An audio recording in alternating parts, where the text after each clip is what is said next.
les jeux sur micro-ordinateur débutent par de longues et spectaculaires intros en images de synthèse. Une tradition dont l'origine remonte au début des années 80, quand les petits génies de l'informatique s'adonnaient au piratage.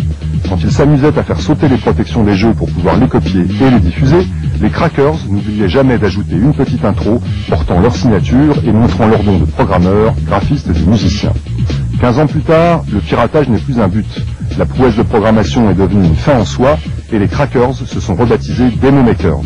Régulièrement, ils se réunissent dans des coding ou démo parties, des grands messes de 2 ou 3 jours, durant lesquels, individuellement ou en équipe, chacun montre ce qu'il sait faire avec un micro-ordinateur et pas mal d'huile de coude. Immersion dans l'univers studieux d'un happening informatique à la rencontre du gratin des programmeurs. Bienvenue à la démo partie.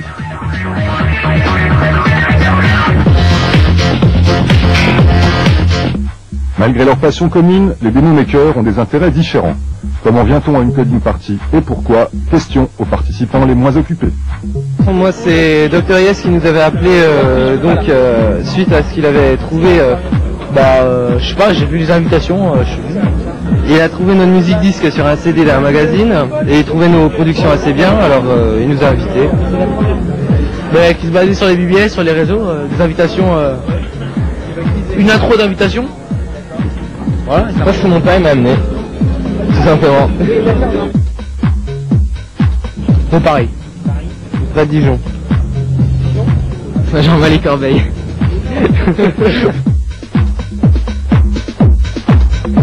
Zoup. Gourou. Blue Angel. Blue Angel. On s'appelle par nos pseudos normalement. Alors lui c'est Killers, lui c'est Acrylic, moi c'est Azifou, lui c'est Soulslayer. Donc les prénoms, même on les utilise pas à la limite. Ça vient du Minitel.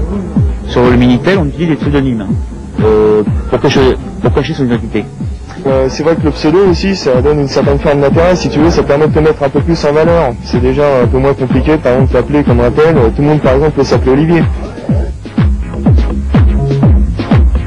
Donc en fait, c'est essayer de réaliser de façon artistique, si possible, une démo, quoi. C'est-à-dire quelque chose qui va tirer au mieux parti des possibilités de l'ordinateur.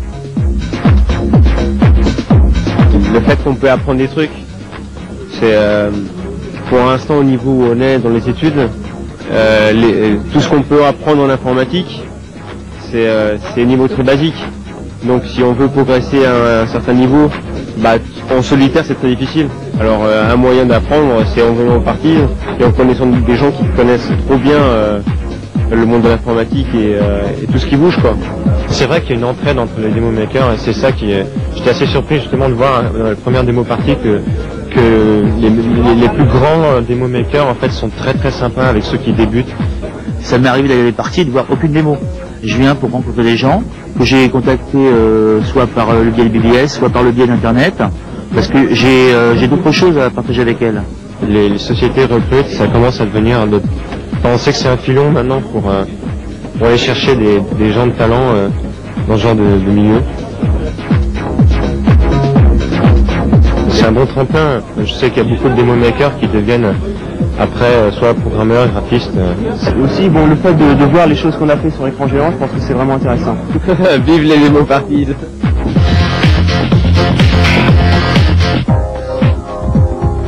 Samedi 8 février, quelque part à 100 km au nord de Paris. Durant les 30 prochaines heures, la campagne Picarde va être le théâtre d'une manifestation hautement technologique. Ils sont en effet une centaine, fondus d'informatique et venus des 4 coins du pays à s'être donné rendez-vous pour la Lukian Tigro Party. Leur moyenne d'âge est de 20 ans et quelques pour cette coding party un peu intimiste comparée à celles qui réunissent aujourd'hui 2 à 3 000 personnes en Europe. Mais cela n'a pas empêché ceux qui venaient de loin d'arriver dans la nuit et de dormir dans la voiture sur le parking pour ne pas rater l'ouverture.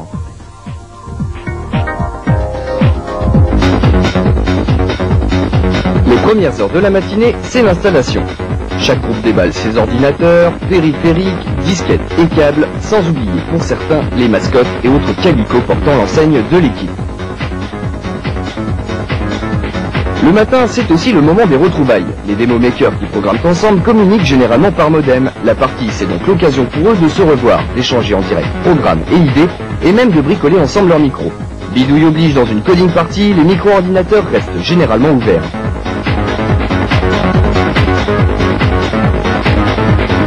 C'est l'après-midi et les thèmes des démos en temps réel viennent de tomber. Pendant que les codeurs finissent d'optimiser les programmes des démos qu'ils présenteront ce soir, les graphistes et les musiciens qui le désirent peuvent créer une œuvre en temps limité et sur un thème imposé.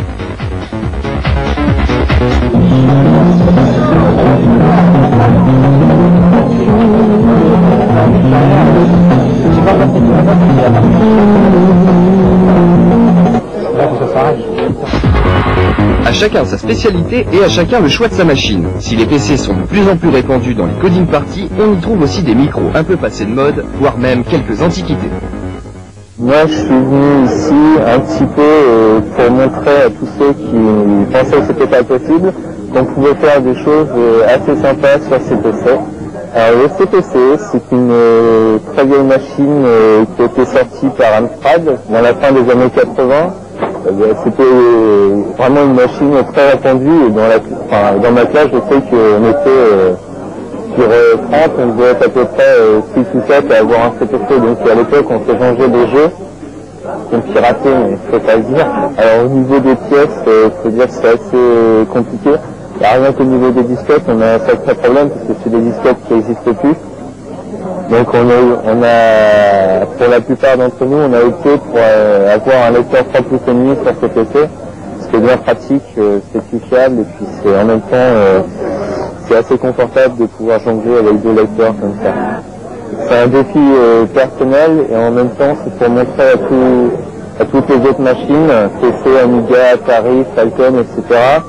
Que même sur une petite machine qui est dite dépassée, on peut encore faire des trucs assez poussés. On s'inspire assez souvent des machines supérieures et on essaie à notre façon de faire au niveau visuel au moins la même chose.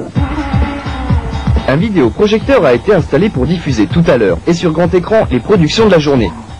La nuit est tombée et l'atmosphère s'est chargée d'électricité. En attendant que les derniers aient rendu leurs travaux, ceux qui ont terminé se lancent dans des discussions techniques souvent interminables et toujours passionnées. T'es d'accord avec moi? Il y a eu les mêmes outils sur Amiga que sur Atari. Hein. Les boîtes qui ont fait les outils sur Atari, ont fait les mêmes sur Amiga. Au début, il y avait rien. Parce que l'Atari, t'avais déjà un langage de programmation. Je trouve que les deux machines ont eu à peu près le même. Les deux machines ont eu à peu près le même parcours. Du rugby, c'est vrai que du rugby, c'est des machines formidables. Au niveau du rugby, ça a été. C'est pas comme les PC, on change pas tous les 6 mois avec. Exact, tout à fait d'accord avec toi. Tout à fait d'accord avec toi. Déjà, le 200 MMX, et foutu, il y a le nouveau. Le PC, c'est simple, le marché PC, c'est simple. C'est vous imaginez que vous êtes obligé d'acheter une voiture tous les 6 mois et vous n'avez pas le choix de la marque. Voilà, ça résume le marché PC. Exact, c'est de la merde. Trêve de bavardage, il est près d'1h du matin et la projection commence. Chacun est appelé à voter pour élire la meilleure démo, la meilleure musique ou le plus beau GFX, comprenez le plus beau dessin. Ensuite, ce sera la pause jusqu'à l'aube, le repos pour certains, alors que d'autres ne parviendront même pas à décrocher, rivés pour la nuit à leurs écrans et à leurs claviers, occupés à programmer encore ou simplement à jouer en attendant le lever du soleil.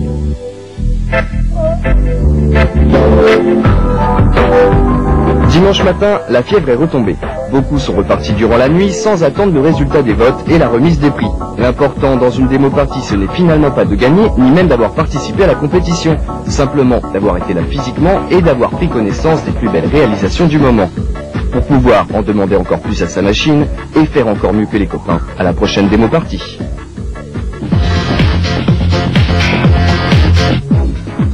De cette partie, il est sorti quelques démos, que voici. Souvenez-vous, elles ont été réalisées sans logiciel, simplement avec du code, une prouesse à la portée de bien peu d'informaticiens.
L'un est musicien, l'autre codeur. Les deux sont passionnés de micro.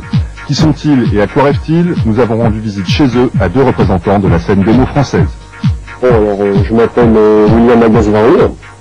Mon pseudo, c'est Sergent Slayer. Je suis en terminale STTCG, c'est-à-dire en comptabilité, gestion et informatique. Ma passion, c'est l'informatique. Au début, j'avais un MO5. Mais bon, c'était MO5, c'était marrant. J'ai commencé à programmer dessus en basique. Mais au début, j'avais pas une très grande passion, alors j'ai commencé à trifouiller mon MO5 et au fur et à mesure, j'ai commencé à apprécier l'informatique. Après, j'ai eu un VDX 81, après j'ai eu un Atari ST, un 520 STF. Après, je me suis acheté un 1040 STE. Et après, bon, j'avais pas un peu télévisé, je me suis acheté un Falcon. Et là, maintenant, bon, je me suis acheté un PC. La musique, ça m'est apparu il y a à peu près 2-3 ans. Mais au début, je voulais faire des musiques pour des démos, pour mon groupe. Bon, au début, je faisais vraiment, on peut dire, des nullités. J'étais nul, et au fur et à mesure, j'ai évolué en faisant des morceaux, j'en ai fait une cinquantaine, une centaine. Je peux pas me permettre la semaine de toucher à l'ordinateur, parce qu'il y a l'école et j'ai trop de travail. C'est plutôt, je dois me consacrer peut-être dans le week-end. Ça dépend si je sors, si je ne sors pas, c'est-à-dire le vendredi soir, j'arrive chez moi, je mange, il y a un appareil sur la télé, ben, je me mets sur l'ordinateur et je peux finir ça à 4h du matin, 5h du matin pour me lever à 3h l'après-midi. Moi je lis pas beaucoup les œuvres littéraires, c'est-à-dire Zola et tout comme ça, parce que j'ai jamais été branché français, mais je lis plutôt tout ce qui est BD ou je lis du style psychopathe, des trucs comme ça. Je lis de tout, je reste pas enfermé en fait dans la techno, parce que on donne un barjot à la fin, mais bon je peux écouter de la funk, du rap, de la dance, j'écoute de tout, je suis ouvert. Si on est pas ouvert, on peut pas composer. C'est le bruit que je fais, mon frère qui pète les plombs parce qu'il y a trop de basse, ça réveille tout le monde, je fais trop de bruit, mon père qui crie, c'est sûr ça dérange. Ma mère, bon, elle s'en fout un peu, moi je fais écouter de temps en temps, mais elle s'en fout, mais sinon elle m'encourage un peu, on va dire, pour m'aider financièrement, pour m'acheter du matériel. Mais bon, c'est pas en claquant du doigt que je vais avoir du matériel, des fois j'économise, je vais leur revendre du matériel, et je fais comme ça pour avoir de l'argent. Si j'achète quelque chose, c'est pas pour rien, il faut que ça me dure au moins 2-3 ans. La musique pour l'instant c'est une passion. J'espère que ça va peut-être me donner un peu d'argent, parce que bon je suis étudiant, j'ai besoin un peu d'argent, des choses comme ça. Je fais des études à côté, c'est pour éviter d'avoir des problèmes. Si je me consacre qu'à la musique, si j'ai pas d'études derrière, je peux avoir des problèmes. En fait c'est ça mon rêve, c'est vivre avec la musique.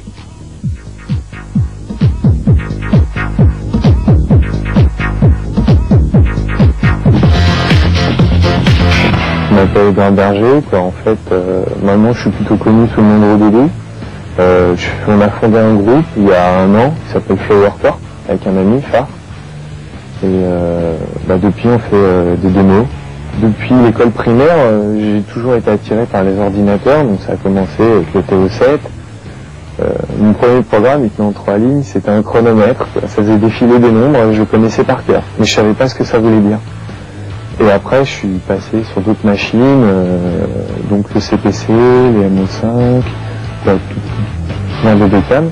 En fait, c'est en venant sur PC que j'ai découvert la démo. Surtout que c'était une machine assez puissante et c'était les premières bonnes démos qui arrivaient. Ce qu'il y a, c'est que mes parents, ils prenaient ça pour un amusement. J'ai eu un ordinateur très tard. En fait, j'allais souvent chez des amis pour programmer. Et quand ils se sont rendus compte que j'avais vraiment un niveau que peu de gens ont en fait, on doit être, je dirais, 200 à 300, peut-être moins dans le monde entier, à avoir un niveau comme celui-là, bah, ils se sont dit finalement qu'il fallait me laisser faire et que je pourrais en faire mon métier sans aucun problème. Bah, je suis des études dans un UT informatique. Les cours me font chier aussi. Il y a certains cours qui sont intéressants. Le langage C, je l'ai appris à l'UT. C'est quelque chose qui m'a été apporté par l'école. Je suis très content. Alors à côté de ça, j'ai d'autres passions. Bah, j'ai le ski. Comme passion, bah, je vais aussi dans les catacombes. Je fais du parachutisme, j'en ai fait un peu, quoi. Je fais de la plongée. Mes films préférés, donc Léon, Blade Runner, Dune, Terminator 2 pour l'avancée qu'il avait à l'époque. Donc bien sûr je lis Le Psychopathe, Fluide Glacial, un nouveau journal qui vient de sortir, qui s'appelle Le Virus Informatique, qui contient pas de publicité justement, et je me demande s'ils vont se prendre plus de procès que de logiciels parce qu'ils s'en prennent vraiment à tout le monde et ils prennent la défense du consommateur en plus. Sinon, en ce qui concerne l'amusement, on se fait assez souvent en fait des réseaux parties, quoi. C'est-à-dire on se retrouve à plusieurs machines chez quelqu'un. Alors ça se passe chez moi, ça se passe chez un copain. Bah, aujourd'hui, je me mets en fait à la 3D, un peu comme tout le monde, mais je vais essayer de justement de pas être 100% 3D comme beaucoup de gens font, avec une machine peu puissante. Je voudrais faire ce qu'on est censé pouvoir faire dans 1 an avec les Pentium MMX qui vont sortir. Moi, c'est ce que je veux être indépendant, faire des jeux, ce qui me plaît. Puis, il y a un défi parce que dans le domaine de l'informatique professionnelle, ils peuvent sortir des produits de mauvaise qualité, c'est pas grave. Puisque de toute façon, il n'y a pas autre chose, les gens vont l'acheter quand même. Alors dans le domaine du jeu, c'est quand même le meilleur jeu qu'on va acheter. On va pas acheter un mauvais jeu. Pourquoi au Doudou? Oui, on m'a posé la question souvent. Bah, quand j'étais petit, j'avais une sorte de héros enfantin. C'était un bébé girafe et il s'appelait Doudou. Puis avec un nom aussi débile, il y a peu de gens qui voudraient me le prendre.